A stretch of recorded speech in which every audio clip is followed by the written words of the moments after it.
Welcome, Lumineers and fans of the happiest card game on earth. My name's John T. You've just been put in the inkwell alongside Lorcana's first infinite loop. Before we get into this, I want to talk about what I mean by an infinite loop. Basically, a series of cards that can work in combination with each other as many times as you like. It is worth noting that in other games, an actual infinite loop, as in a set of cards rotating and combining with each other in a way that you can't actually stop, will often result in a draw, unless one of the parts of the combo wins you the game. And this isn't really a true infinite loop because at any point you can stop it happening due to a May ability on one of the cards. But technically, with the right combination of cards and the correct board stage, you can now win the game on one turn, going from 0 lore right up to 20 without your opponent being able to do anything about it. And I think, seeing as this is the first time it's happened, there are some shenanigans you can do with brooms and Mickey Mouse Wayward Sorcerer in set 1, but you are still limited by how much ink you have. I think it was worth pointing out on its own video, even though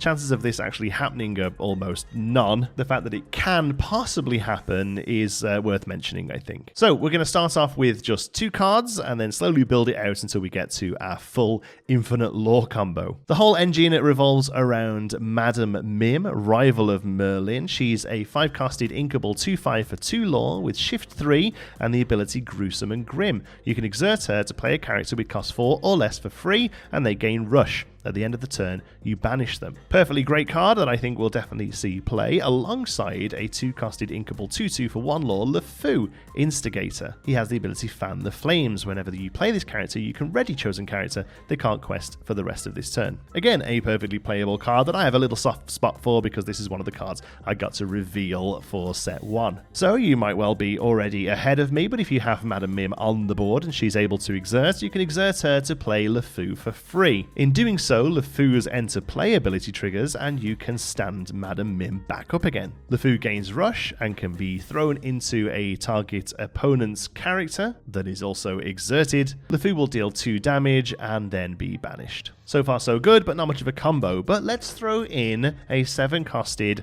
uninkable 4/5 for 3 lore in Dr. Facilier, Argent Provocateur. He has shift 5 and Into the Shadows. Whenever one of your other characters is banished in a challenge, you may return that character to your hand. So if he's on the board, Madam Mim exerts to pay LeFou for 3. LeFou's enter play ability stands Madam Mim back up, and LeFou then deals 2 damage to an exerted character on your opponent's board. And now, rather than just being banished and sat in the discard, it'll be banished and then returned to your hand with Dr. Facilier. At this point, you can exert Madam Mim again, repay LeFou for free, and carry on as long as you've got targets that LeFou can hit. Pretty spicy stuff. And to be honest with you, I actually think this 3-card combo could see some play. All 3 of these cards are in 2 colors, and they work in as a deck package that probably goes quite well together. But of course, we can really spice it up a little bit as well. Imagine that loop happening where LeFou comes out, deals 2 damage for something, bounces back to your hand, and you rinse and repeat, but also having a 5-costed inkable 4/3 for 1 lore Queen of Hearts on the board as well. She has shift 2, but more importantly, let the game begin. Whenever one of your characters challenges another character, you may draw a card. So not only are you getting a recursive loop with LeFou, every time he swings out to hit something, you get to draw a card. But we can go one better. A 3-costed inkable 3/3 for 1 lore in Shere Khan, Menacing Predator. Whenever one of your characters challenges another character, you gain 1 lore due to his ability Don't Insult My Intelligence. And there you have it. As long as LeFou has something to hit, you can gain 1 lore. Now, chances of your opponent having 22 2s out is pretty slim, and this is where we start to hit real sort of magical Christmas land. But if your opponent has a character with resist 2 on the board that LeFou can hit into, well, that makes an infinite loop. There are lots of different ways to do this, with cards giving resist to other cards and actions doing it, but it's probably easily shown with something like Cinderella Stout-Hearted or Hercules Divine Hero, both of which have resist 2 natively. So we have Mim being able to pop out LeFou with rush,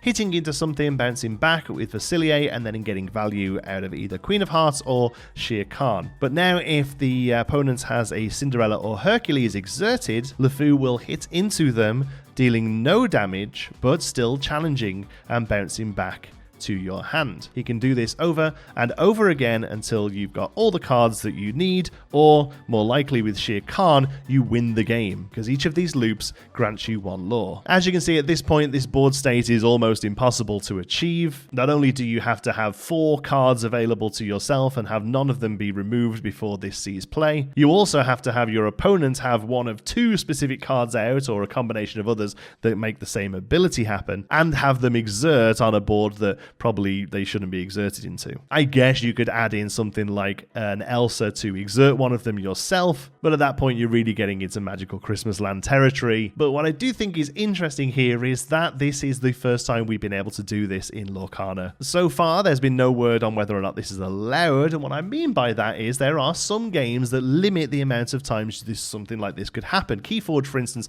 only lets you play a card or a card with the same name as that card 6 times during a turn. This is because Keyforge algorithm builds decks out, so there are sometimes possible combinations that you haven't really got anything you can do about, but it's interesting that there is precedent there for stopping recursive loops happening. I'd be very surprised if Lorcana does that. I think the game is probably more than happy to let them happen, especially when they're as convoluted as this one. So I'm not telling you to go out and build a Ruby Amethyst deck with all of these cards in there just so this can happen.